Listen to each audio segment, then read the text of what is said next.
Assalamualaikum warahmatullahi wabarakatuh. Selamat malam kawan-kawan semua, para peserta training teknisi ponsel online LPK Quantum Telecommunication Semarang. Semoga kita semua selalu dalam keadaan sehat walafiat, dimudahkan rezekinya, dilancarkan semua urusan-urusannya, dihindarkan dari balak serta musibah, serta selalu dalam perlindungan Allah Subhanahu wa taala. Amin amin ya Allah ya rabbal alamin. Senang dan bahagia bisa berkumpul, bertemu kembali, menyapa kawan-kawan dalam penyampaian materi di kelas online LPK Quantum Telecommunication Semarang ini. Pada kesempatan malam ini kita akan membahas mengenai flashing menggunakan UV bulb. Tadi malam sudah sedikit saya bahas seluk-beluk ya, menu-menu apa kelebihan kelemahannya, kemudian beberapa fungsi juga sudah kita bahas. Jadi pada kesempatan malam ini kita to the point saja. To the point. Aku pengen nge-flash Redmi 3S. Itu. Ya, Redmi 3S. Adip kalau mau main-main sedikit boleh. Fokus kamera kurang. Ya, masih agak sedikit blur. Jadi pandai-pandai kamu lihat di monitor, mainkan. Oke, cukup. Ya. Baik.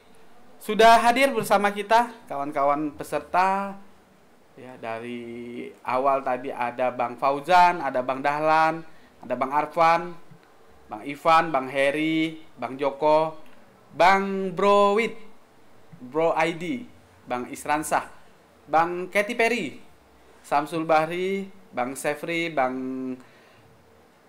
Sinister, Bang V Wong Galiankah, dan kawan-kawan lain yang belum absen ya, no problem.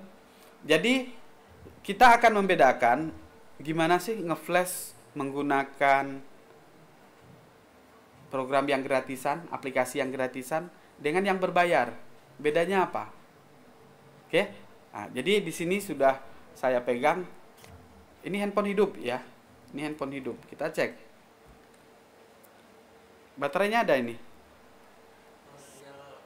Oh, tinggal on kan aja, ada ya. Nyala. Nyala Xiaomi. Oke. Oh ya, ini belum saya nyalakan.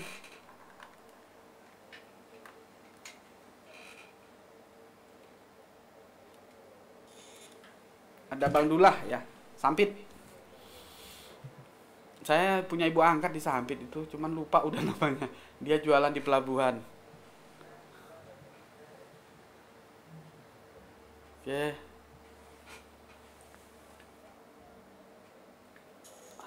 Jadi kawan-kawan, LPK Quantum ini sebenarnya tempat belajar berbagai hal. Jadi bukan hanya seputar servis handphone dan lain sebagainya. Jadi kawan-kawan yang offline di sini, yang magang, ini saya persilahkan belajar banyak hal. Ada Bang Akmal, murid sering bolos hadir Mbah. Oke Bang Akmal, dari Aceh ya. Aceh jam berapa ini? Jamnya sama, cuman buka puasanya yang beda ya, lebih lambat setengah jam. Ada Bang Sugiri Ferebitista hadir. Assalamualaikum. Waalaikumsalam warahmatullahi wabarakatuh. Ya, jadi di sini kita bisa belajar banyak hal. Ya. Bagi kawan-kawan, oh sekalian, saya pengen belajar broadcast gitu ya. Nah ini belajar broadcastnya begini nih. Ini agak miring. Mana? Ini udah lurus patokannya.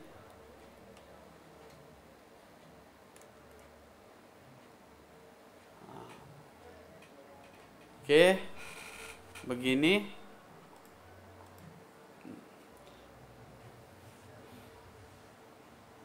Berarti pelabuhan pasar PPM, Bah. Oh ya, mungkin. Saya udah lama enggak ketemu beliau. Ini Bang Dullah. Jadi waktu itu ya ketemu ndak sengaja lah dengan beliau itu. Jadi udah serasa ibu sendiri. Baik kawan-kawan sekalian, ini tadi apa? Habis ya baterainya ini. Kita coba dengan yang biasa-biasa dulu. Kemudian ada juga apa ini? Redmi 9. Redmi 9 Matot software. Tulisannya di sini software. Benar nggak software? Ini masuk kapan? Baru kemarin. Baru kemarin. Belum digarap. Kenapa? Konfirmasi dulu ke orangnya dulu. Apa? Konfirmasi ke orangnya. Oh, konfirmasi ke orangnya. Kalau langsung di software kan. Datangnya mati, kemudian kita akan software. Konfirmasi belum dijawab. Baru tadi dijawab. Jadi tadi baru deal kalau ini mau di software. Kenapa harus konfirmasi ke konsumennya? Karena kita harus pastikan dia menerima syarat dan ketentuan dari kita. Ketentuannya apa? Semua handphone yang di software, data akan hilang. Ya, jadi kawan-kawan jangan sembarangan asal gas software saja. Harus pastikan dulu si konsumen mau datanya hilang. Jadi datanya mati. Nah, kok bisa ini mati di klaim software. Yuk kita cek sama-sama. Nanti Adip bongkar ya. Kenapa itu diambil keputusan untuk software?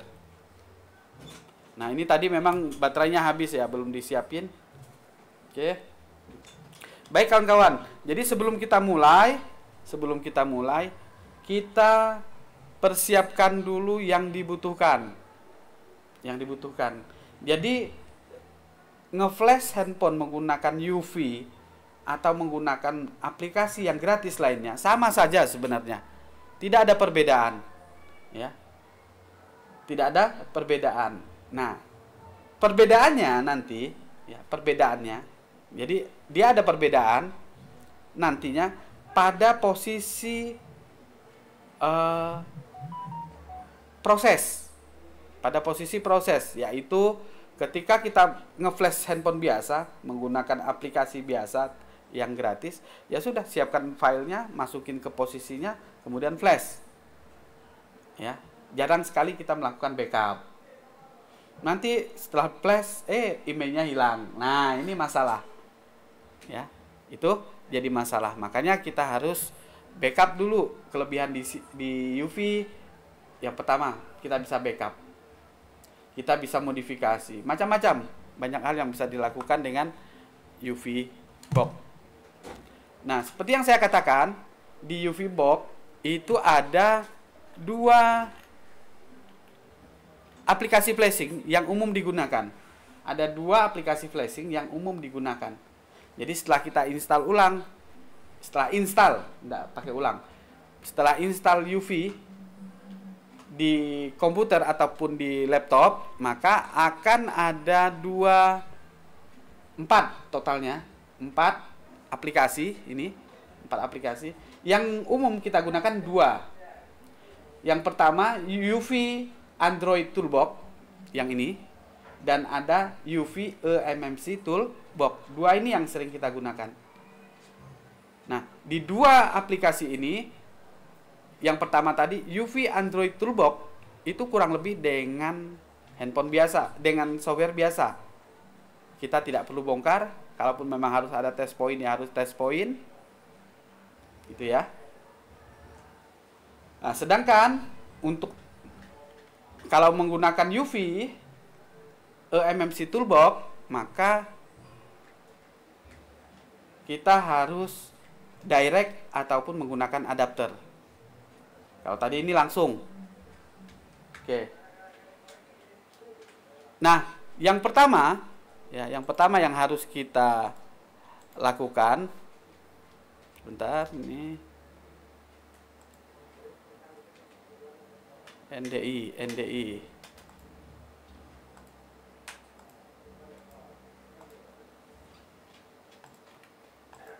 Nah, oke. Jadi yang pertama harus kita lakukan, kita download dulu. Oh iya, saya pakai laptop ini aja ya. Nge-flashnya saya pakai laptop.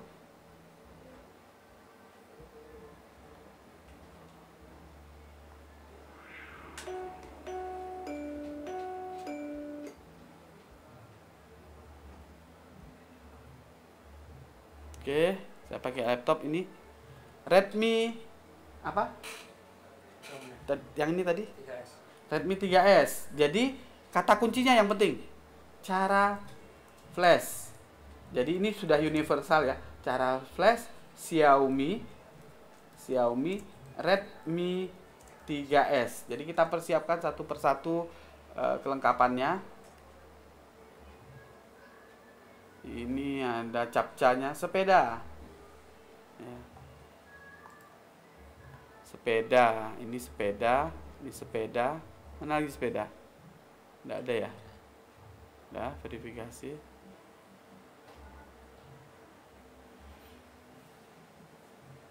Oke. Nah, di sini banyak sekali sudah contoh-contoh kasus-kasus yang dilakukan pendahulu-pendahulu kita ini kan ya. Nah, ini. Saya suka dengan situs ini, Evili Sasel. Nih. Jadi dia ada videonya, ada juga situsnya seperti ini. Jadi kita cek saja di sini. Nah, apa aja yang dibutuhkan? Jadi kita akan sama-sama flashing Xiaomi ini menggunakan yang gratisan dulu. Ya, yang gratisan dulu. Kita bandingkan. Pertama kita download firmware-nya. Ya. Kita download firmware-nya. Klik. Ini karena di komputer ini belum kita download firmware-nya. Mana dia nih? Mana? Nampak enggak?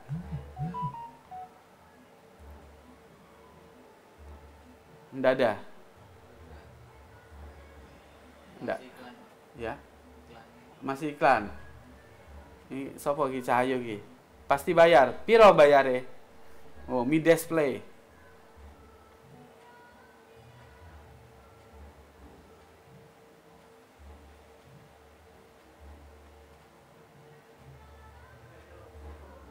Enggak ada ini. Plasu ini.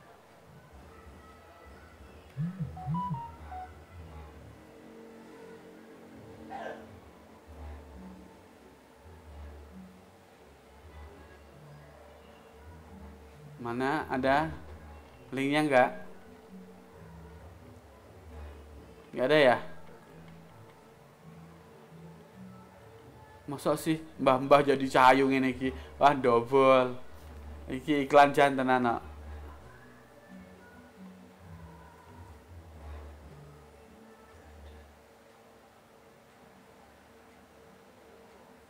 Nah, kadang inilah kesulitan kita dalam menemukan firmware. Tapi kalau kita menggunakan Borneo, nah ini kita jalan pintas sedikit ya. Jalan pintas sedikit.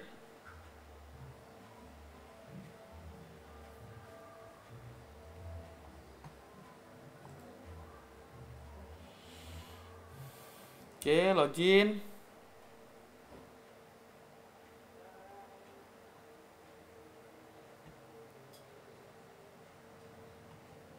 Sini apa ini? Ini Pathfinder, ini Datawalk. Ya. Datawalk ini tempat kita nyari firmware ya. Nah, cari Xiaomi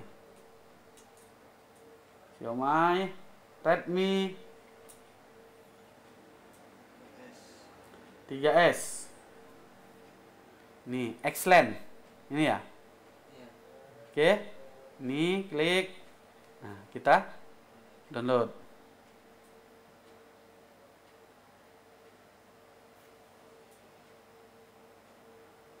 Oke, unduh. Ini di sini jalan. Ya, kurang lebih 5 menit ya. Kurang lebih 5 menit. Oke, ini kita close saja. Ini tadi kita close saja. Iklan double. Oke, tadi kita diminta untuk download firmware yang pertama. Kemudian KiDi Loader. Ya. KiDi Loader. Ini driver untuk handphone ini. Kita lihat nanti dia sudah ada drivernya atau Belum. Mintalah kabel USB Dip satu biar saya tidak cabut kabel USB yang di sini.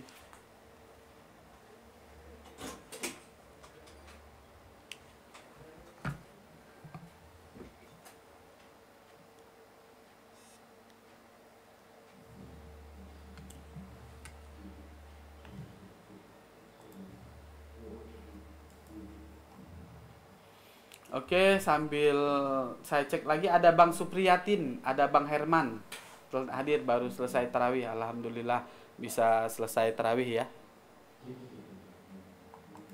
Oke. Nah, kawan-kawan sekalian sambil santai, sambil menikmati malam bulan puasa, kita ini USB-nya.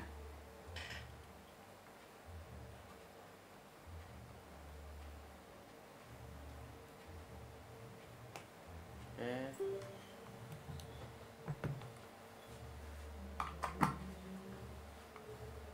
Ini. Nah, setiap kita akan flashing, jangan lupa memunculkan device manager. Ya. Setiap proses flashing kita tampilkan device manager. Untuk apa? Supaya kita mudah melihat kira-kira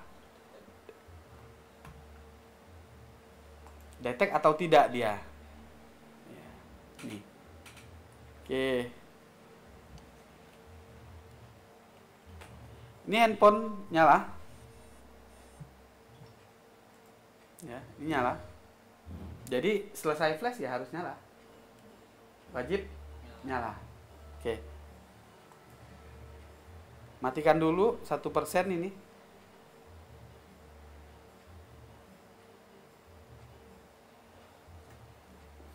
Nah, kalau petunjuk di mana tadi? Di sini ya. Setelah kita download, maka kita akan menggunakan aplikasi Mi Flash. Ya, kita menggunakan Mi Flash. Kita sesuaikan dulu. Kita coba download Mi Flash-nya. Kalau nggak salah di laptop saya belum ada Mi Flash.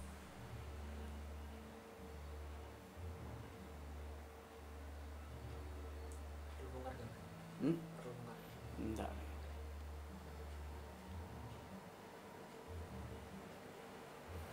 Get link.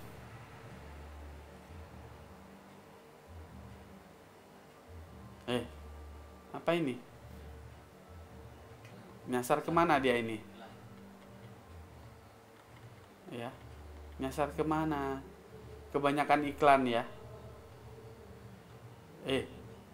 Cakep banget.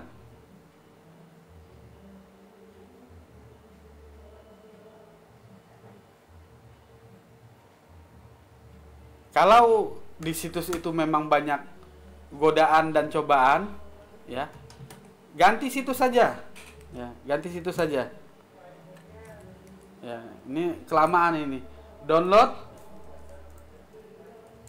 Mi Flash.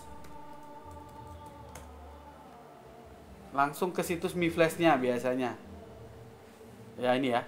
Xiaomi Flash. Oke, download di sini.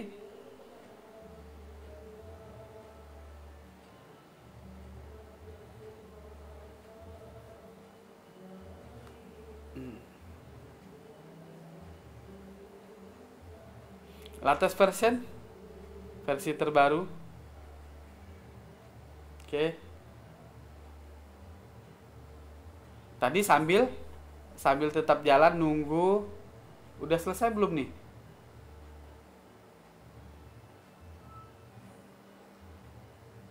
Udah ya? Udah selesai ini. Kita lihat ada ndak dia terunduh.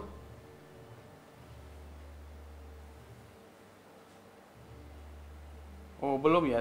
Ini.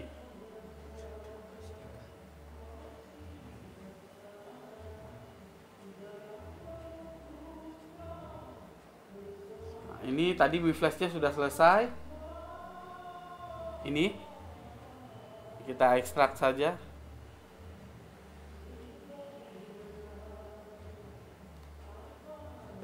Ada passwordnya. Di situ sih. Di passwordnya ya.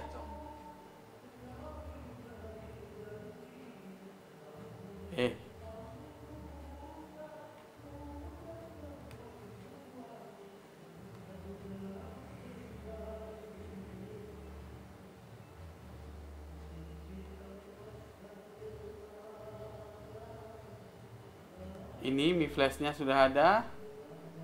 Tinggal kita kirim ke desktop, bisa seperti ini.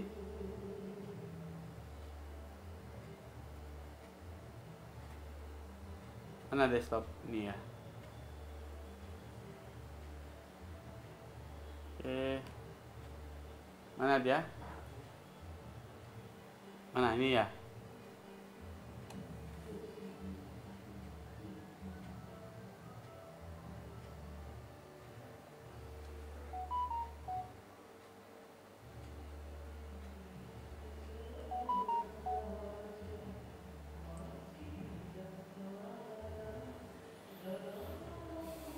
Jadi ini berkaitan dengan driver, segala drivernya disiapkan di sini.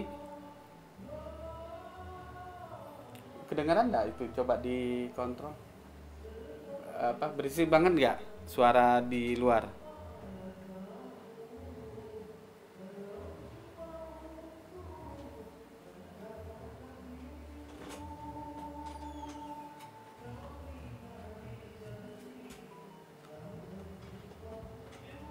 Ini saya minimizekan dulu.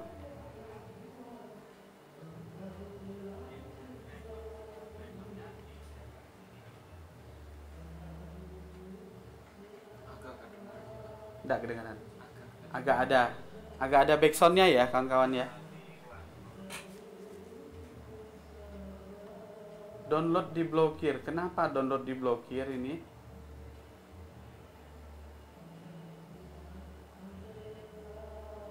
Oh, ada persetujuan khusus.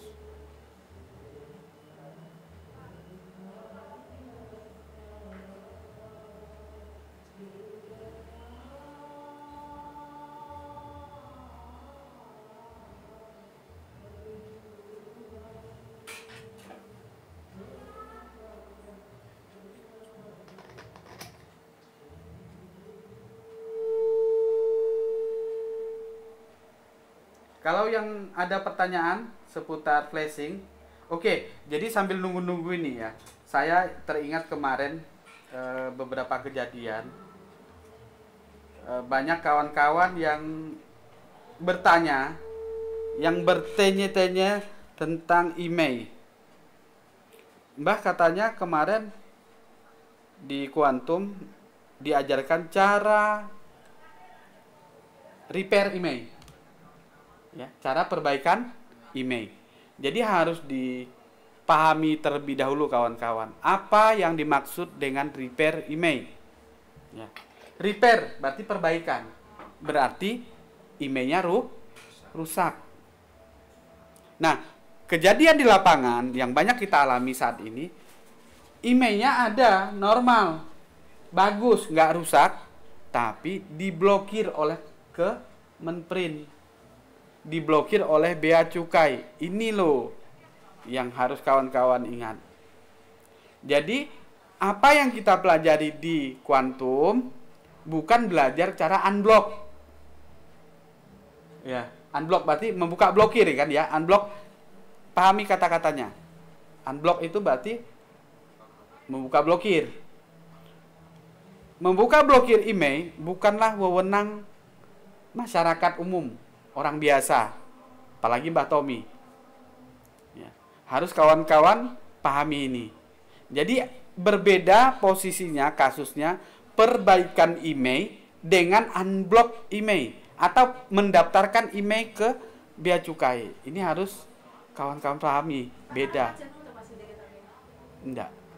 Memang tak apa tak nampakkan wajahku. Oh gitu. Oh ya.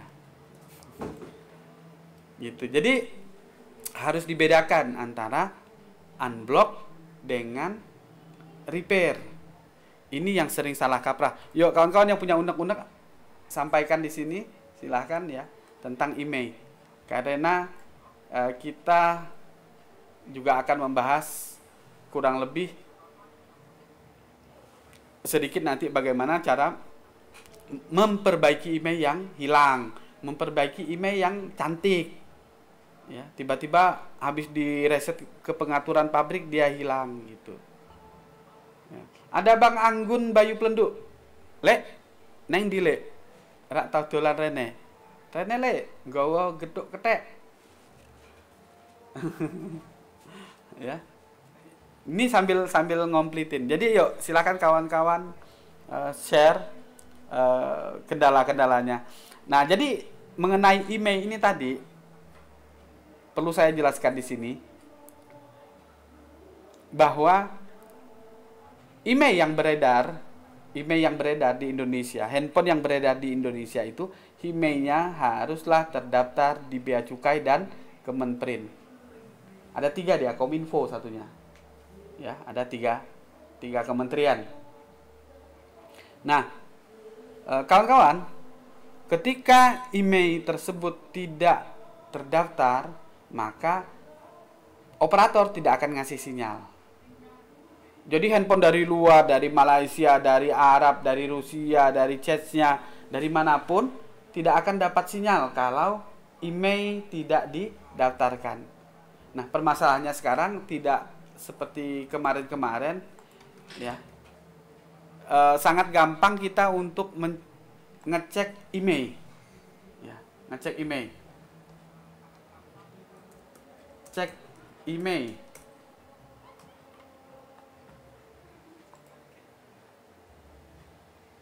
Nah, seharusnya di sini, ya, sangat mudah. Nih, dari kemarin sedang perbaikan terus. Nah, ini ada apa gerangan? Ini sebenarnya kalau menurut saya ada sesuatu. Ada sesuatu. Ya. Kalau di sini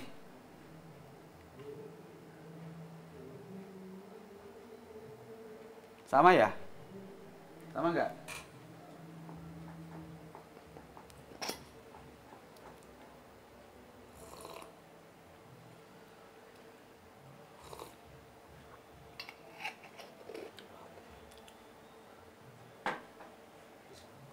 Nggak ada? Nggak bisa nih. Sambil nunggu download.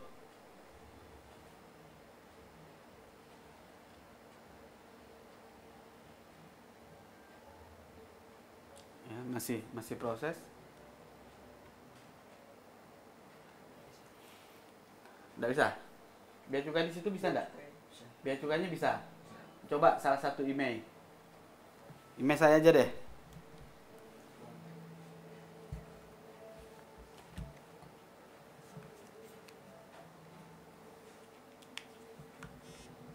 Oh, bisa nih. Di sini bisa, kita lihat, cek emailnya.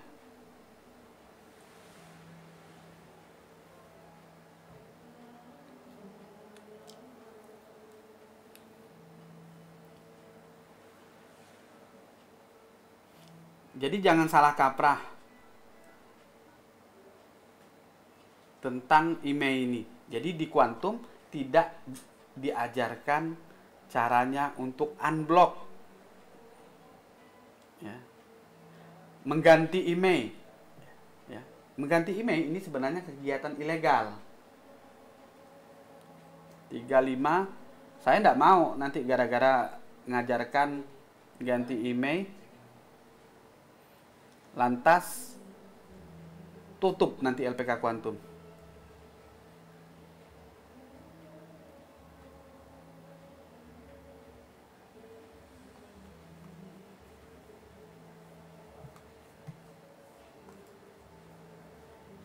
Satu 6 D 4 D 5. Data email tidak ditemukan. Yang benar aja nih. 35718010 11.27.040. Data email tidak ditemukan. Jadi, nah ini kesulitannya. Kesulitan kita sekarang tidak seperti kemarin-kemarin. Kenapa ini menjadi suatu kendala? Karena ketika ada kasus sinyal datang ke kita, SOP yang harus kita lakukan pertama adalah cek email. Apakah emailnya ada atau tidak. Yang kedua, emailnya ini terdaftar atau tidak di Kemenprint dan Bea Cukai. Karena apa? Karena ketika handphone tidak didaftarkan emailnya ke Kemenprint ataupun ke Bea Cukai, maka operator tidak akan atau alias menolak untuk memberikan sinyal kepada handphone tersebut. Ini ya yang harus kawan-kawan perhatikan. Kemudian ada juga satu situs email.info. Nah, ini untuk mengetahui email kita tadi. Nah, kaitannya dengan repair email. Kaitannya di sini, ketika kita mengganti sebuah handphone, mengganti email sebuah handphone, ya, dengan email lain, email bekas, email diambil dari handphone mati, handphone apapun lah, ya, 357180 10 11 27 040 ya. Ini tadi lupa saya copy, jadi aku manusia. Bola tenis. Udah ini aja, bola tenis ini 2 nih.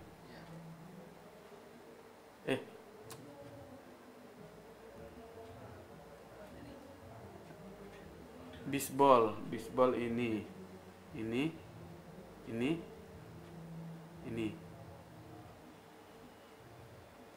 Bola tenis. Ini tenis, bola. Ada ini Pak.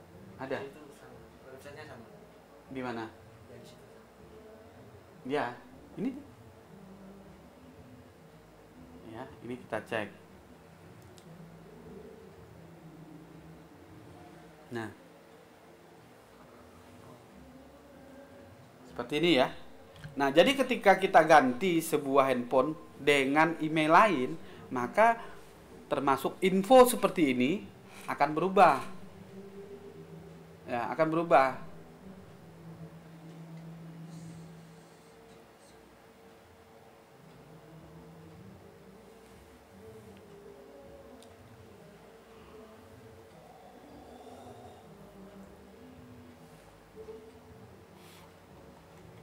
Oke, seperti itu. Sudah selesai belum ini?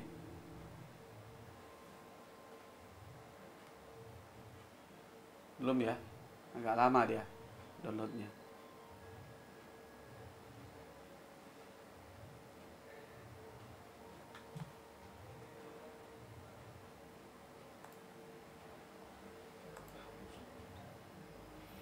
Jadi sambil nunggu, saya jawab pertanyaan. Ya, saya jawab pertanyaan. Bang Herman ya. Apa perbedaan UV box dengan box UFS? Oke. Jadi di dalam storage ya, storage-nya handphone itu atau tempat penyimpanan, internal storage, itu terdapat eMMC. Terdapat beberapa jenis penyimpanan internal. Ada yang berupa eMMC, ada yang berupa eMCP, ada yang berupa UFS. Ada 3 jenis yang saat ini beredar untuk Android. Nah, UFS ini adalah salah satu jenis dari eMMC. UV box yang biasa itu tidak support dengan IC internal yang sudah berupa UFS, nggak support. Ya. Standarnya, ini Bang Herman, kemarin juga sudah saya jelaskan ya, ada di Jogja Ponsel ya. Ada di Jogja Ponsel, kemarin sudah saya jelaskan sedikit linknya. Jadi di Jogja Ponsel itu mereka menjual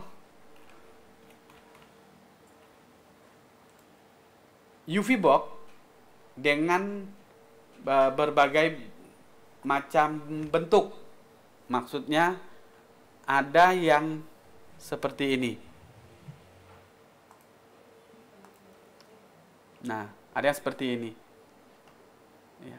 Jadi ada box yang hanya mendukung OMMC MCP, tetapi ada box yang juga sudah dilengkapi dengan suatu tool UFS yang mana dia bisa mengerjakan, memperbaiki flashing dan sebagainya seperti UV biasa, tapi khusus untuk UFS seperti itu, ya. Jadi seperti ini Bang Herman.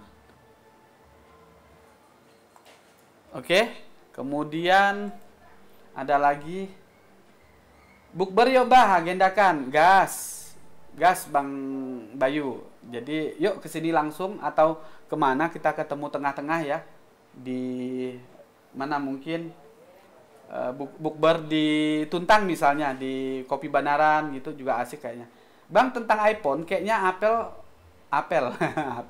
Apple ada caranya bikin sulit diperbaiki handphonenya sama teknisi, kecuali teknisinya sendiri. Jadi misalnya iPhone 14 itu masih bisa diterima untuk servis gak? Contoh misal kalau udah diganti doang, ada error karena sekarang kayaknya ada nomor serial yang didaftarkan ke firmware. Betul. Jadi iPhone itu semua partnya, bagian-bagiannya itu terintegrasi. Jadi tidak kayak Android. Ganti LCD baru, beli, pasang, plug, beres. Tetapi ada serial number-nya. Nah, serial number itu yang harusnya kita copy. Ya, harus kita copy menggunakan iCopy atau menggunakan GC IC. Ada alatnya Bang Jackie dan kawan-kawan sekalian. Jadi di iPhone itu harus betul-betul sama persis partnya dengan yang dibawa. Jadi kalau ada pergantian, identitas dari setiap part tadi harus dikopikan ke part yang baru. Ya. Jadi harus dikopikan ke part yang baru. Jangan sampai tidak. Kalau tidak, ada masalah seperti restart. Itu udah agak parah itu. Jadi setiap 5 menit iPhone-nya restart. Atau tidak berfungsinya salah satu fasilitas seperti Face ID, True Tune. Ya. Kemudian baterai health kalau untuk di baterai. Jadi tidak berfungsi. Kenapa? Tidak di copy. Jadi sebenarnya bukan tidak bisa diperbaiki atau sulit diperbaiki, enggak. Tapi ada caranya, tidak seperti Android. Gitu. Dan memang luar biasa, saya menemukan hatersnya iPhone ya kemarin.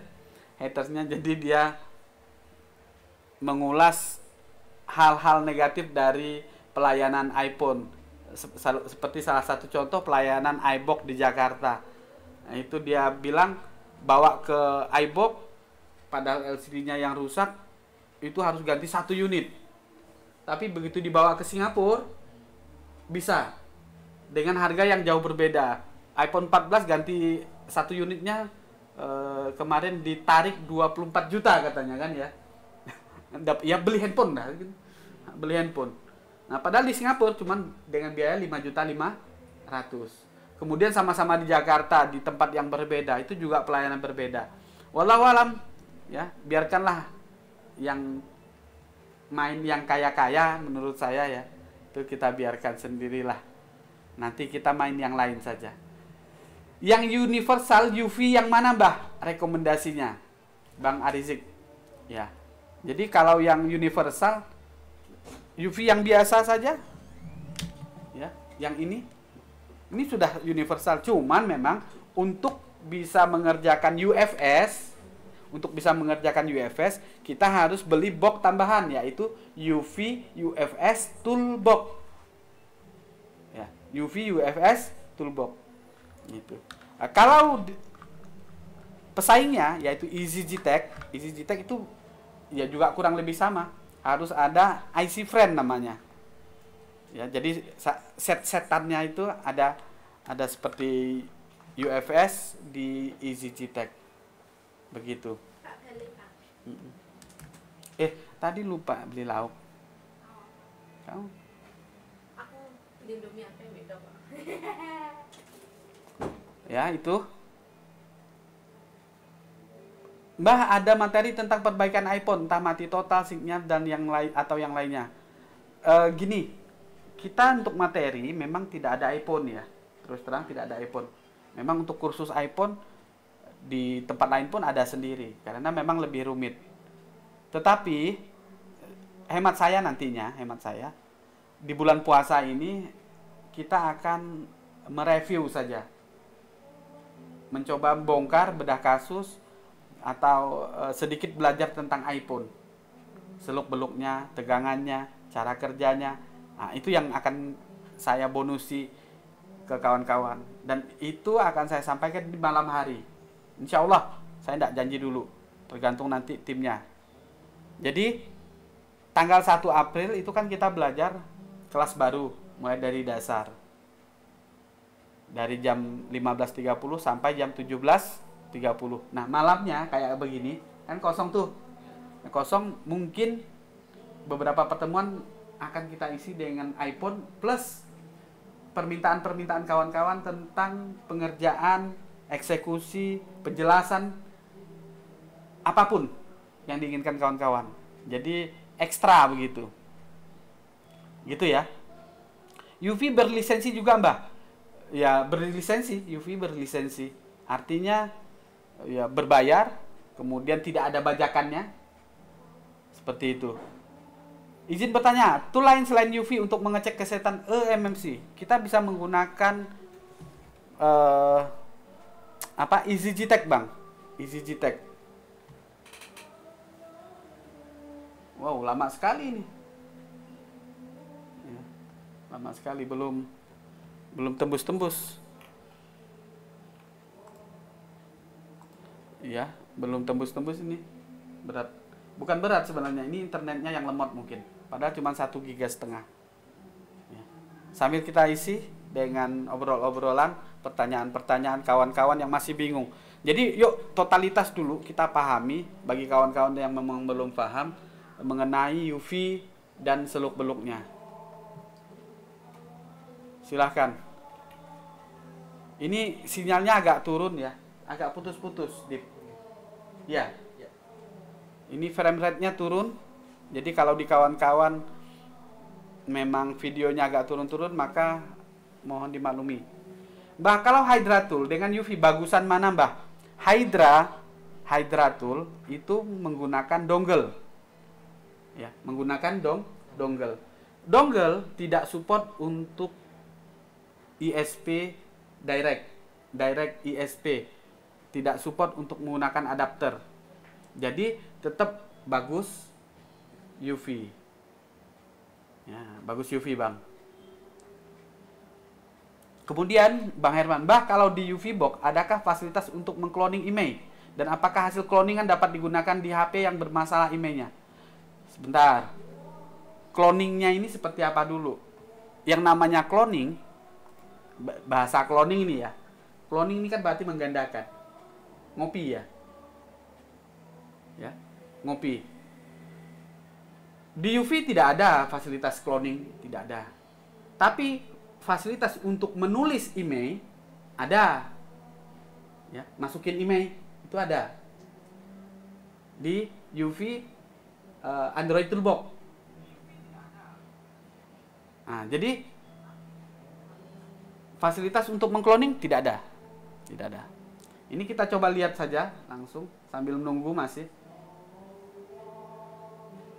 Nah, ini sudah ready juga.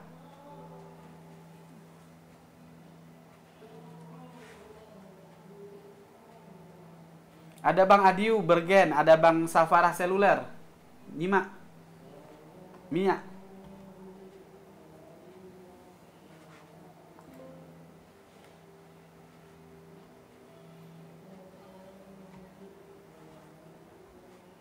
Mbah, kalau di UV ada nggak fitur untuk copy data MMC, terus pindah ke MMC yang lain, contoh ganti MMC tapi data nggak hilang? Ada. Tentu kita read total, ya, kita read total. Ada Bang Arfan. Ya. Jadi seluruhnya kita backup saja, user areanya kita backup, maka nanti waktu flashing di MMC yang baru tinggal di flashkan saja, bisa ada.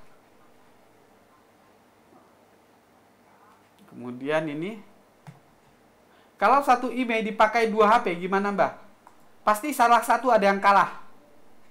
Satu email dipakai 2 handphone. Misalnya tadi email saya, kan saya udah pakai tuh. Dipakai orang lain, ditembakkan ke handphone lain. Pasti salah satunya kalah. Saya belum tahu yang kalah yang mana. Ya. Jadi hanya satu yang dapat atau dikasih sinyal.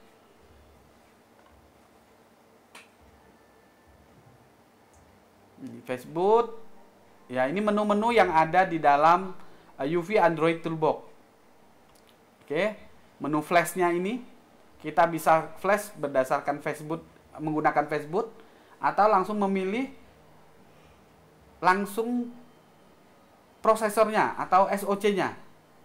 Ya, ini Qualcomm seperti ini. Dan ingat, UV Android Toolbox ini nge-flash handphone sama seperti aplikasi yang gratis. Sama dengan aplikasi yang gratis, tapi ada beberapa tambahan fitur seperti special test di sini. Ya, tidak persis banget, ya, tidak persis banget. Artinya, kita dalam melakukan flashing hanya menggunakan kabel USB. Nah, sedangkan di UV, seperti yang saya jelaskan kemarin, cara flashing ada 3. Menggunakan USB, menggunakan ISP direct, atau menggunakan adapter. Adapter langsung membaca IC-nya. Gitu. Oke, ini menu-menunya, MediaTek, Spreadtrum, dan sebagainya ya. Di sini ada dari tab menu flash. Ya, tab menu flash. Sedangkan tab menu service ada sendiri. Nah, di sini email. Ya, email, per emailan ada di sini. Kawan-kawan. Di sini sudah diperingatkan. Email, ya. Nih, kawan-kawan baca. Ganti email itu ilegal loh di sebagian negara. Jadi resikonya mbok tanggung sendiri. Ya, kamu harus menggunakan ini secara fungsional untuk hanya mengembalikan email yang asli. Katanya begitu. Jadi fungsi ini hanya untuk mengembalikan email yang asli. Nah, disinilah ada celah. Ada celahnya di sini.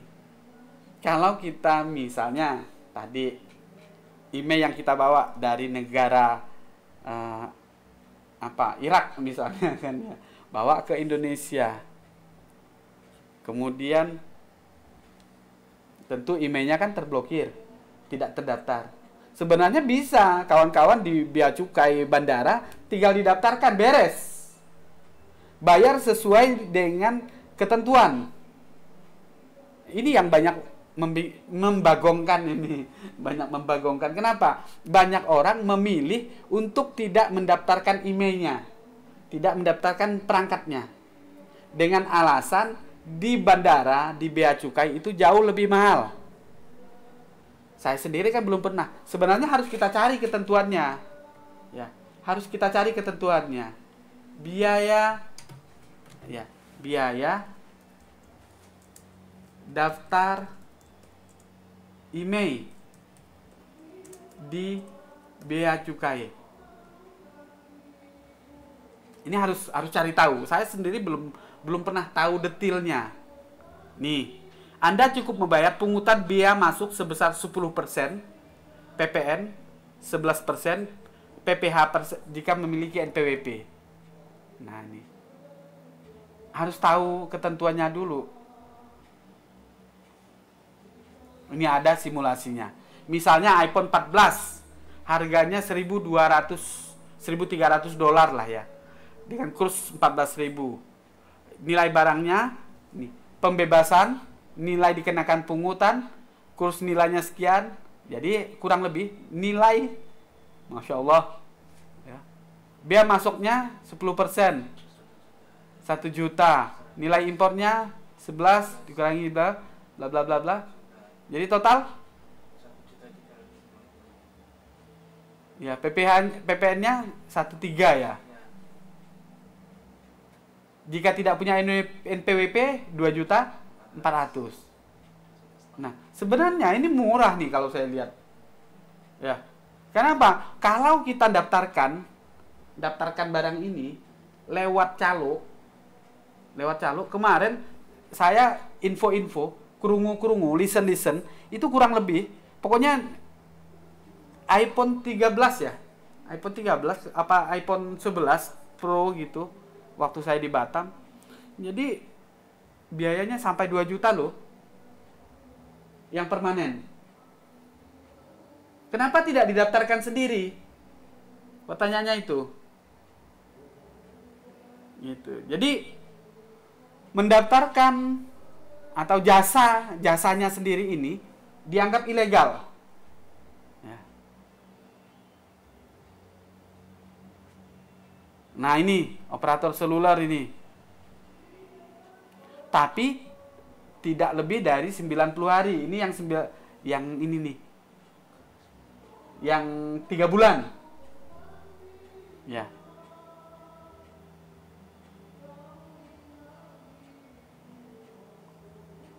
Jadi bawa koper ke petugas inspeksi, isi formulir, kan? Tunggu persetujuan dari petugas resmi. Jika sudah ada, maka email akan terdaftar.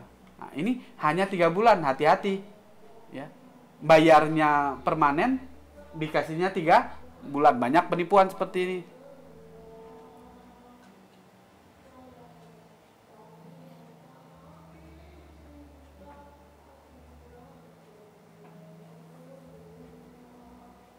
Nah, ini kan jasa unlock email ini. Oleh karena itu, hati-hati penipuan jasa unlock email. Jadi kawan-kawan harus tahu juga tentang ini. Oke, kita lihat masih. Walah, koneksi internetnya ini sulaya ini. Bermasalah ini. Saya itu kok dari kemarin ngerasa setiap malam ini kok rasanya jadi malam minggu gitu loh. Besok mau libur gitu loh. Perasaan saya.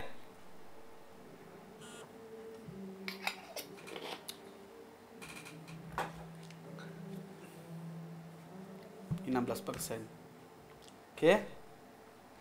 Nah, kalau misalnya malam ini juga tidak ngatasi, ya, ini saya tugaskan ke Adib sama Arif, ya. Rizal nonton. Besok ngeflash ini divideokan di sini. Nanti kita share ke kawan-kawan. Ya, tahap-tahap yang gratis dan yang berbayar. Dengan Pak Rey besok. Dip, ingat ya. Jadi direkod di sini. Jam 10 besok. Pak Rey kamu kejar. Pak Rey ngeflash ini pakai Android Toolbox, pakai UV, pakai laptop saya. Ya, jadi besok saya rekodkan di luar materi. Jadi kita share di luar materi nanti. Kita jadikan video tambahan. Itu harus ada 3 metode. Pertama yang gratisan, artinya menggunakan Mi Flash. Nanti akan direkod oleh kawan-kawan di sini. Jadi melihat kondisi internet ini putus-putus soalnya. Kurang begitu lancar. Jadi barang ini, kemudian yang termasuk Redmi 9 ya. Ya, tulis besok divideokan cara flashingnya yang gratis. Kemudian videokan cara flashingnya yang menggunakan Android Toolbox. Kemudian videokan yang menggunakan apa? ISP direct. Ya, kawan-kawan ya. Jadi saya hutang nih malam ini. Nggak bisa. Ini sinyal pun putus-putus. Oke? Gitu ya. Jadi kita tanya jawab saja malam ini. Insya Allah jauh lebih enak. Itu tadi Bang Arfan ya. Kemudian Bang Wendy. Ya, satu email dipakai 2 handphone. Mbah, ada nggak pengalaman selama servis HP untuk upgrade eMMC atau upgrade SoC-nya? Contoh dari SND 450 ke 660 atau dari internal 32. Nah, Bang, nggak usah nyombong-nyombong, nggak usah ngarang-ngarang. Saya tidak pernah melakukan upgrade-upgradean. Ya, jadi ini nanti boleh di-share ke kawan-kawan. Jadi untuk kawan-kawan yang lain saja ini. Kalau saya sendiri minta ampun beribu ampun, maaf beribu maaf, saya tidak pernah melakukan upgrade. Ya. Yang pernah kita lakukan upgrade itu pun di tempat teman, itu iPhone. Gitu. Kemudian CPU-nya juga. Gitu. Kemudian ketahanannya, nah ini ketahanannya tahan berapa lama? Gini, pabrik itu sudah bikin konfigurasi, bikin spek yang menurut saya sudah cukup sempurna ya. Nah, kadang kita nih Indonesian netizen ini kan ya pengen otak-atik, no problem, bagus. Apalagi untuk penelitian misalnya, kira-kira bagus enggak? Gitu. Berhasil atau tidak? Tahannya berapa lamanya? Jadi harus eksperimen sendiri, Bang. Jadi kalau saya sendiri minta maaf belum pernah. Ya, belum pernah. Paling yang pernah itu yang pernah kita lakukan di handphone jadul dari 8 ke 16. Ya. Redmi kecil-kecil itu pernah. Ketahanannya tahan, enggak ada masalah. Tapi untuk yang spek tinggi-tinggi 32, 64, 128 belum pernah kita lakukan. Gitu, Bang. Kalau di daerah saya, Mbah, balik lagi sinyalnya hilang lagi. Kalau didaftarkan di bandara sepertinya dipermainkan. Nah, ini harus dipastikan Bang Ariski ya. Jadi daftar di bandara dipermainkan. Itu mah enak. Kalau daftar di bandara dipermainkan, ya sebenarnya enak. Satu, kita bisa tuntut balik. Cuman permasalahannya kadang si konsumen itu males. Ini sebenarnya bukan hal yang sepele lagi loh. Karena handphone ini kan udah barang premier sekarang. Kebutuhan pokok ya. Kita dari luar negeri, handphone itu kayak nyawa kedua malah. Ah, ini konsumen nganggap sepele permasalahannya. Jadi asal daftar, dapat sinyal, sudah gitu. Padahal harus betul-betul diperhatikan. Pak, ini ya, tapi kaitannya lagi dengan pengetahuan si konsumen tersebut. Memang agak susah. Ya, agak susah. Nah, jadi begini Bang Ariski dan kawan-kawan yang lain. Susah saya ngomong ini ya. Bingung saya mau nyeplos ini. Bingung. Kenapa? Karena ini sebenarnya ya diakui atau tidak diakui bahwa banyak permainan di dalamnya. Satu sisi pemerintah ingin menahan lajunya barang-barang dari luar masuk, terutama handphone, dengan cara meregisterkan email. Tapi satu sisi lain di dalam banyak yang bermain. Ya, baik kita tahu ataupun tidak tahu. Ini permasalahannya. Makanya kalau saya sendiri di sini di counter saya, ya, itu tidak ngurusi sama sekali tentang email. Tidak ngurusi sama sekali. Banyak ya yang datang emailnya hilang, emailnya tidak terdaftar. Kita langsung, Bu, Pak, tidak bisa, nyerah. Ya, tidak usah diurusi aja. Masalahnya apa nanti? Satu, kita punya dua pilihan. Untuk kasus email itu tidak ada. Ini saya ulangi lagi. Yang pertama, kita bantu daftarkan di Bea Cukai. Pertanyaannya, mau kita urus sendiri kah? Datang ke Bea Cukai dan sebagainya. Saya belum pernah nyoba. Susah atau tidaknya. Tapi kalau dari keterangan tadi, ya, keterangan di situsnya tadi bahwa apa? Mana tadi ini? Ya, operator seluler ini kan ya. Nah, jadi paling bisa itu di 3 bulan. Itu pun kalau kita mau bantu. Kalau kita tidak mau bantu, lewat cara mendaftarkannya atau kita arahkan, alternatif lain yaitu kita mengganti emailnya. Nah, ini lebih ilegal lagi. Ya. Proses percaloan di pilihan pertama tadi itu juga udah masalah. Pemerintah lagi memberangus, lagi menertibkan para calo-calo di semua instansi mereka. Jadi masih ada memang percaloan, tapi mulai pelan-pelan diberangus dengan cara dipersulit untuk daftar kalau langsung, kalau sudah berada di Indonesia. Ya, mungkin PR bagi kita di sini, kawan-kawan yang hadir ya, Adib, Arif, Rizal, yuk cari informasinya. Bila perlu sampai telepon, Bah ini ada nomor telepon ini, gimana? Tanyakan. Berani enggak terima tantangan saya untuk cari tahu bagaimana proses sebenarnya per-email ini? Tugas kuliah. Dip? Gimana? Paham enggak tugasnya? Cari tahu ya, sampai ke akar-akarnya bagaimana proses pendaftaran email yang sudah ada di Indonesia handphonenya. Bukan lewat bandara. Kalau lewat bandara ya tinggal ngisi formulir beres. Bayar beres. Kalau yang sudah ada, sudah masuk ke Indonesia. Adit beli second nih. Ternyata dicek nggak ada sinyal. Dicek emailnya, ya, emailnya nggak terdaftar. Walaupun sekarang susah ya ngecek terdaftar tidaknya. Nah, anggap saja tidak terdaftar. Terus bagaimana solusi kalian mengatasi hal tersebut? Saya pengen kalian bisa. Ya, tak tugasi ya. Seminggu. Cari tahu lewat internet, telepon bila perlu. Telepon Bea Cukai bila perlu. Pak, permisi. Saya punya handphone, Pak. Saya baru datang dari negara Papua Nugini.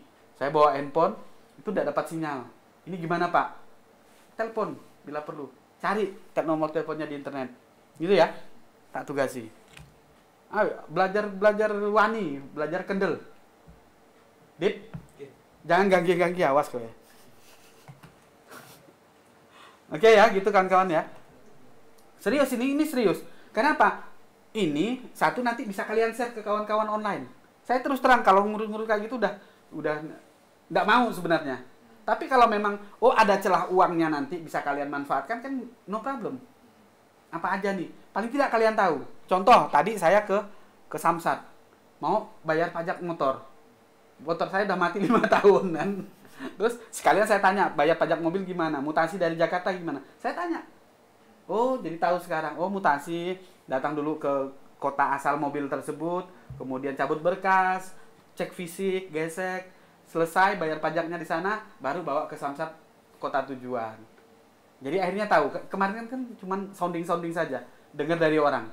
Pireng-pireng begini, gitu kan? Nah, tadi jadi tahu. Nah, kalian tugasnya nyari tahu tentang email. Jadi semua tentang email, termasuk peraturannya. Ini tugas kursus ini. Kawan-kawan yang offline ini saya tugasi kursus. Tugas kursusnya apa? Nyari tahu peraturan tentang email, hukumnya seperti apa tentang email itu, handphone yang masuk ke Indonesia, ya. Kumpulkan ya. 3 orang nih. Tak kasih tugas. Kerja sama aja enggak apa-apa. Jadi satu nanti kumpulkan saya. Misalnya nih, email yang berlaku di Indonesia atau yang beredar di Indonesia tunduk pada peraturan Kementerian nomor sekian tentang ini. Bunyinya begini. Gitu loh. Supaya apa? Supaya kita bisa menjelaskan ke orang. Gitu ya, kawan-kawan ya. Baik. Itu Bang Arfan tadi, kemudian Bang Ariski. Ini tadi juga udah Bang Bro White. Bang Bro ID. Halo Mbah, izin bertanya. UV box worldwide international version ada 8 macam perlengkapannya. 1 UV box, UV light, MMC, MMC BGA 254, USB data 2DC 5 volt, spong pad. Dari 8 itu apa fungsinya? Dari 8 itu apa fungsinya dan bagaimana mengoperasikan dalam proses flashing? Saya coba buka Jogja Pon ya. Di Tokopedia harganya 12 juta, kenaikannya signifikan, Mbah. Terima kasih dan penjelasannya. Wow. Oke. Untuk ini UV box kelengkapannya ini Bang Iputu Widana. Jelas satu boxnya sendiri kita butuhkan untuk menjalankan aplikasi. Ya. Jadi boxnya ini kita butuhkan untuk menjalankan aplikasi. UV boxnya. Kemudian UV light. UV light ini versi ringannya. Jadi kalau kita tidak menggunakan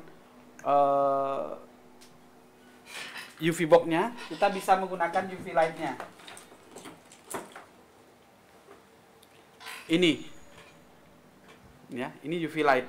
UV light ini juga nanti bisa kita pakai buat ngeflash, ya, menggunakan ISP. Oke, 2 ya. Jadi UV box, 1 UV light, kemudian 1 eMMC, ya, 1 eMMC. Jadi adapternya seperti ini untuk eMMC. Kemudian 1 MCP BGA 254 seperti ini. Ini BGA 254. Ya. Ini BGA 221. Ini 529. Kemudian ya, biasanya yang seperti ini dapat 2. Kalau ini udah tambahan. Ini tambahan ini. Yang begini ada 2, bahkan 3. Kalau 2 mana aja, Dip? Jadi satu lagi ini. Ada nggak di depan sana? Di sini Pak. Ya. Ada BGA 153, kemudian BGA 162, ya. Kemudian BGA berapa aja? Itu intinya. Kemudian USB datanya ini, Bang, yang masuk dapatnya ini. Kemudian USB datanya ya ini. USB data 2DC 5 volt. Jadi ini sekaligus. Oh. Ada tambahannya ini ya. Ada tambahannya di sini untuk 5 voltnya. Spong pad.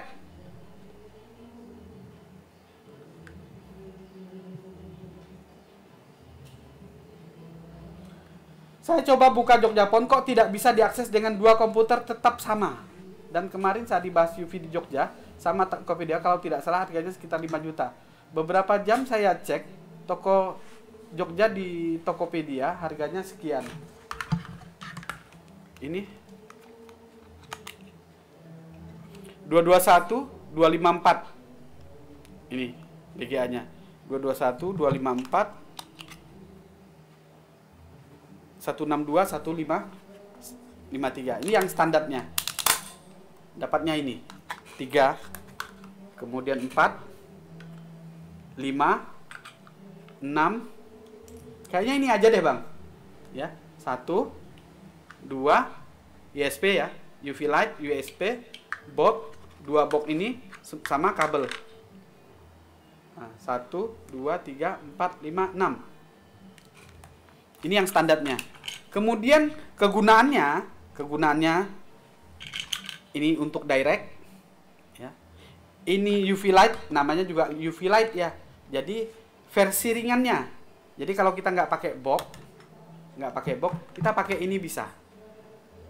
Gitu. Jadi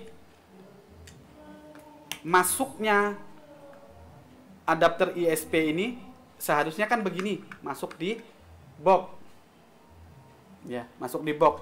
Tetapi dengan UV light ini cukup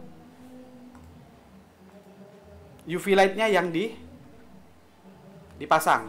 Nah, ini seperti ini. Oke. Itu ya.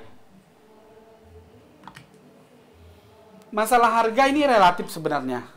Saya belum sempat ya. Tolong, ini tolong Adip lagi catat. Sebenarnya Dip, seperti saran saya, jangan di handphone. Kamu pasti lali. Lupa enggak? Lupa buka, lupa ngasih tahu. Kamu udah saya kasih tahu, siapkan buku tulis toh. Setiap misalnya Dip bikin ini, tulis set gitu. Yuk, kawan-kawan, tulisan ini beda dengan kita nyimpan di handphone loh. Banyak orang berpikir kalau belajar nanti tulisannya difoto gitu bagus tersimpan. Mana ada dibuka. Tapi kalau ditulis, kamu sudah nempel satu kali. Ayo, lakukan apa yang saya sarankan, maka nanti berkah ilmumu, cepet kamu. Iya, kamu sekarang nggak usah lama-lama, cari buku, cari pulpen. Jangan kertas, buku. Ayo, kawan-kawan. Ya, itu ya. Ada nih HP dagangan, email kena blokir, susah juga ternyata prosesnya. Yuk Bang Dayat, ya Bang Dayat nanti kapan besok main ke sini, kita bahas ini, kita kejar Bang. Ya, kita kejar, cari betul prosesnya seperti apa sih, sampai betul-betul kita paham. Ya, bukan hanya sekadar minta orang mendaftarkan begitu. Mendaftarkan tanpa fisik itu pasti tidak permanen. Tidak permanen. Permanen pasti harus bawa fisik. Katanya seperti itu. Ya. Jadi Bang Bro, untuk penggunaan UV ya. Penggunaan UV karena ini terkendala sinyal. Saya download file pun juga nggak rampung-rampung. Kita videokan besok. Wajib ini, Rip. Ya, wajib. Kejar aja. Jam 10 kita mulai besok. Kemudian fungsi-fungsinya ya, Bang Bro. Kita tunjukkan pas flashing. Pas flashing besok. Kemudian, nah masalah harga ini relatif ini. Depending dulu Bang, jangan beli dulu. Ya kalau apalagi sampai 12 juta ya. Sampai 12 juta jangan dibeli dulu. Nanti kalau bisa kontak-kontak WA saya, tolong diingatkan harus saya kejar kemana nih nyari barangnya. Kalau memang harus kirim ke sana, ya nanti Mbak Indah urusannya. Oke, device Samsung A31. Kalau HP lemot, apakah harus di flashing total atau bagaimana Mbak? Baik Bang Herman. Untuk handphone yang lemot, tahapan pertamanya tentu kita kembalikan ke pengaturan pabrik terlebih dahulu. Direset ke pengaturan pabrik. Tapi begitu dikembalikan pengaturan pabrik masih sama, maka yang harus kita lakukan di flash total, di flash ulang. Di flash ulang. Nah, kalau masih sama berarti bukan software yang bermasalah, berarti hardware. Handphone lemot bisa disebabkan berbagai macam hal. Yang pertama, bisa disebabkan oleh osilator. Clock bermasalah, bisa jadi bikin lemot. Ya, pencet satu, keluarnya lambat banget. Pencet lagi, lambat. Lemot banget. Perasaan pengen tak berganting gitu kan ya. Saking gemesnya. Nah, seperti itu. Ya, ini sinyal baru agak naik. Ya, tidak ada merah lagi. Kemudian ini baru selesai.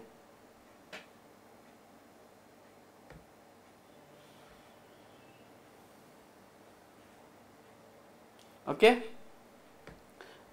Yuk kita tanya jawab saja dulu untuk prakteknya biar direkod saja oleh Bang Adip dan Pak Rey besok untuk tipe yang saya tampilkan di sini sehingga nanti juga tidak makan waktu yang begitu banyak. Ya. Silahkan kawan-kawan yang ingin bertanya mengenai seputar flashing, seputar email dan sebagainya. Apa bedanya flash melalui direct dengan flash langsung di eMMC melalui soket BGA, Mbak? Sama persis, Bang. Ya. Jadi kalau kita menggunakan ISP, ini hanya ngirit waktu, mengirit resiko. Kalau ISP, IC masih nempel di PCB. Jadi kita hanya mendirect, melangsungkan, menjumper ISP ini dengan PCB. Sedangkan melalui soket BGA, IC kita angkat. Tentu ngangkat IC ada resiko, kena panas, kakinya putus, ya, dan lain sebagainya. Jadi resiko mana? Resiko ngangkat IC menggunakan soket BGA lebih beresiko. Direct sedikit lebih aman karena apa? Tidak ada panas, hanya panas dari solder waktu kita jumper. Gitu. Silakan, saya tunggu lagi.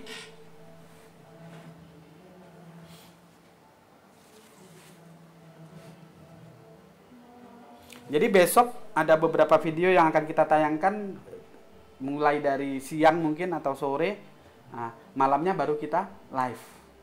Nah, jadi tidak hitungan.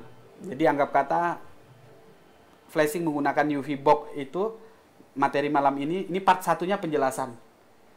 Part 2-nya ya, part 2-nya besok langsung prosesnya. Ya, akan kita videokan. Oke? Gitu, silakan lagi yang ingin bertanya. Untuk jumlah pertemuan kita tetap lebih dari 20 pertemuan. Masih ada praktek komponen pasif, praktek komponen aktif, praktek ganti LCD, praktek apalagi materi bisnis juga, yaitu pengelolaan counter 4. Ya, flashing masih flashing beberapa handphone sekitar 5 sampai 6 video lagi ya. 5 sampai 6 pertemuan. Jadi walaupun nanti tanggal 1 sudah jalan periode 49, periode 48 malamnya tetap jalan untuk bahas atau bedah kasus. Gitu. Jadi dua-duanya jalan. Ya mudah-mudahan dengan dua-duanya jalan itu lebih maksimal. Yang baru mulai dari awal tentang pengenalan bahan, alat, kemudian pembacaan skematik dan sebagainya itu ngikut di kelas sore. Malam ikut lagi, atau ya kalau ndak harus langsung on time sesuai waktu streamingnya, kawan-kawan juga bisa tonton setiap saat videonya, bisa di-download juga gitu ya. Jadi memang kadang ada kendala-kendala seperti ini sinyal ini.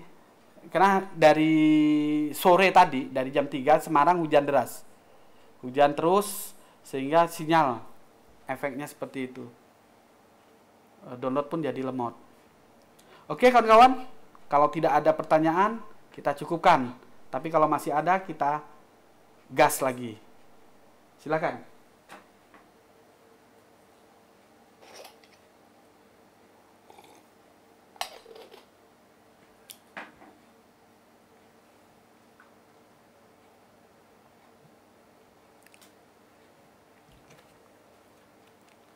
Sudah?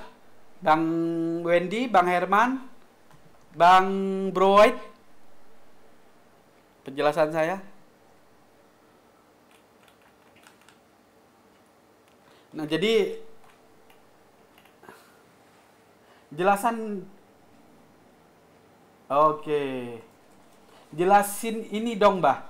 Isi dari firmware setelah diekstrak di UV dan fungsi dari file-filenya kayak boot, vmeta, sistem user area. Kadang dia gagal di beberapa file tapi nggak tahu fungsi file itu buat apa.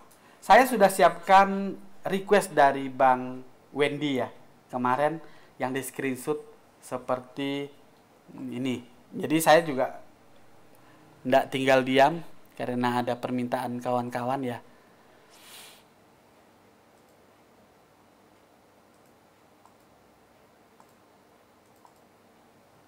Jadi dari sebuah file firmware itu kawan-kawan banyak bagian-bagian, ya banyak bagian-bagian. Contoh nih seperti begitu kita flashing menggunakan SP Flash Tool saja, ya, atau UV tadi, ada nama file yang namanya preloader. Ya, preloader. Apa sih preloader itu? Ya. Gitu. Apa sih fungsi dari DSP-BL? Kemudian ada NVRAM, ada U-boot, ada boot, ada recovery, ada sex static atau sex row, ada logo, ada sistem, ada user area, gitu ya. Ada penjelasannya masing-masing dari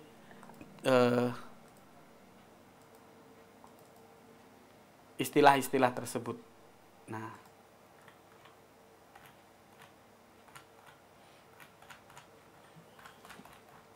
bentar.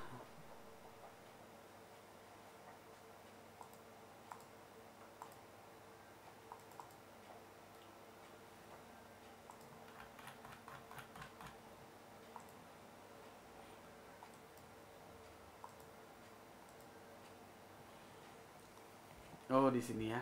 Sudah saya siapkan juga.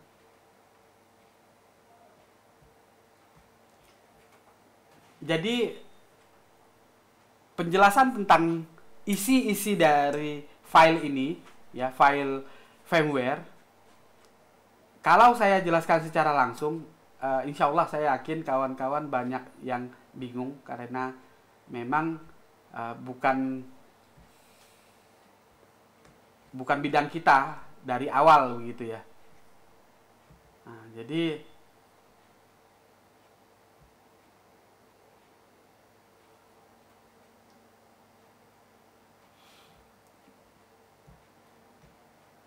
dari kemarin saya berpikir ini mau saya jelaskan satu persatu, misalnya preloader, kemudian NVRAM gitu ya. Memang di internet, di Google, kita sangat jarang menemukan referensi tentang hal tersebut. Ya. Nah, tetapi di sini saya sudah siapkan untuk kawan-kawan ya. Contoh. Jadi preloader ini adalah salah satu bagian penting dari sebuah firmware. Nah, fungsinya ini sebagai penghubung antara handphone kita, perangkat kerasnya, dengan perangkat lunaknya. Nah, manfaat dari preloader ini, jadi yang pertama ya, untuk memastikan bahwa proses flashing ini bisa berjalan dengan aman dan untuk menghindari kerusakan pada hardware. Jadi dia kontrol saat proses memasukkan firmware. Preloader ini ya juga bisa membantu ya mengatasi masalah atau perangkat kita ya, smartphone kita ketika terjadi boot loop. Jadi preloader ini centangnya kita hilangkan, kemudian baru lakukan proses flashing. Karena setiap preloader itu sebenarnya membawa data dari beberapa varian handphone. Jadi dengan menghilangkan, anggapannya yang kita lakukan proses flashing itu universal. Gitu. Nah, jadi kawan-kawan, untuk istilah-istilah yang diminta Bang Wendy, saya sudah siapkan filenya. Tapi besok kita lakukan flashing dulu. Jadi sabar ya Bang Wendy ya. Sabar dulu. Saya sudah siapkan segala hal tentang preloader, bukan preloader, tentang ini ya. Nah, jadi catatan DSP-BL itu fungsinya apa ya. Kemudian MBR, Master Boot Record itu apa? Ini sudah saya siapkan. EBR1 itu fungsinya apa? Nah, jadi agak bersabar saja ya. Agak bersabar. Karena ini kalau dijelaskan satu persatu ya, panjang dan membingungkan, membagongkan.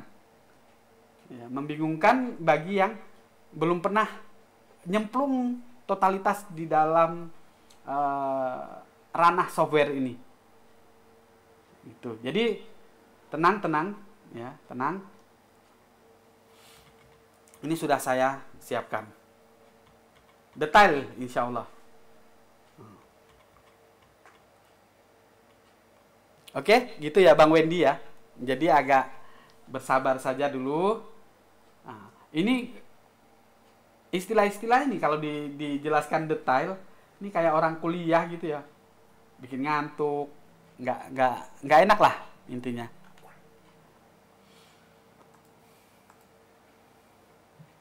Oke.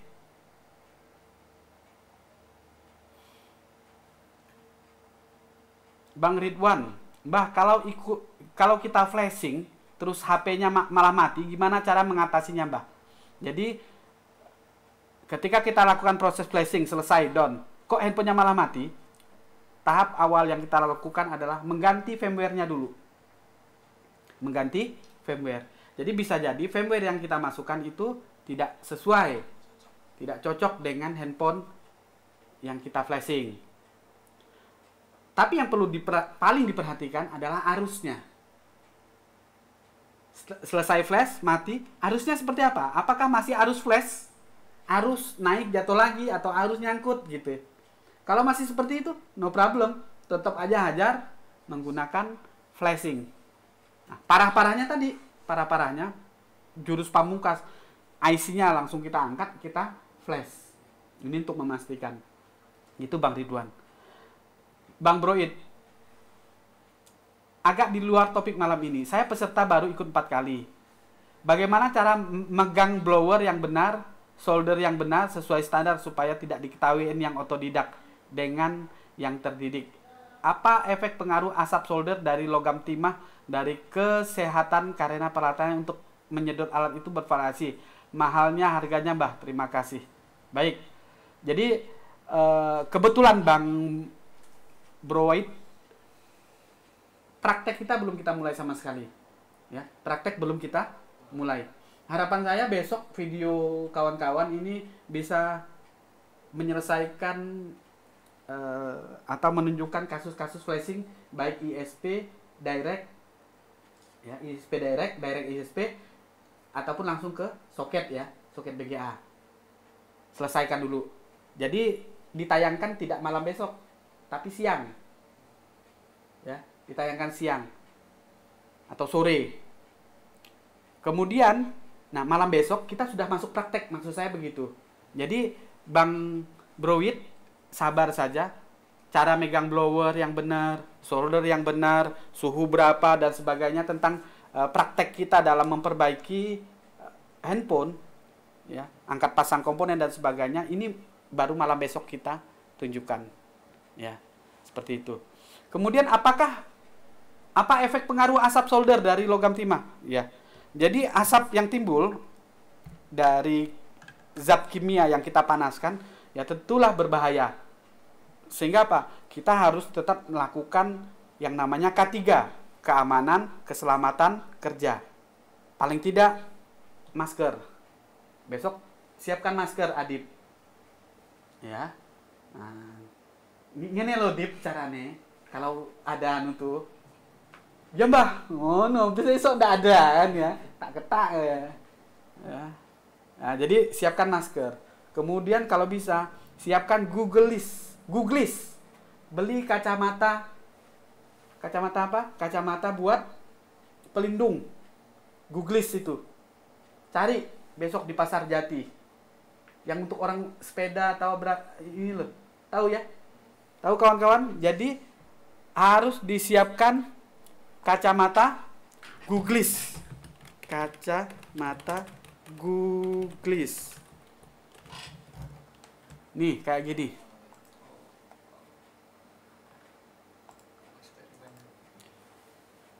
Ya. Ya, yang murah-murah, 15.000, yang kayak gini nih. Jangan yang kayak orang mau berenang, ini.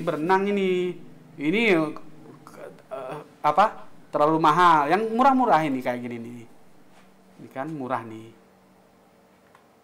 Ya, ini K3-nya. Masker, kacamata. Ini harus kita tunjukkan ke kawan-kawan. Termasuk salah satunya lagi sarung tangan latex. Ya. Kalau sarung tangan enggak lah. Ya, malah enggak enak soalnya. Oke. Gitu ya Bang Bro.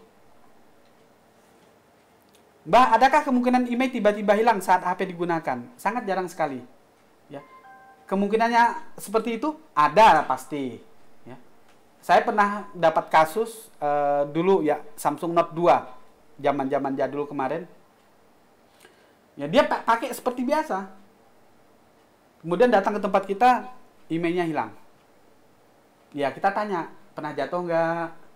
Kemudian main game berat-berat nggak? Gitu ya.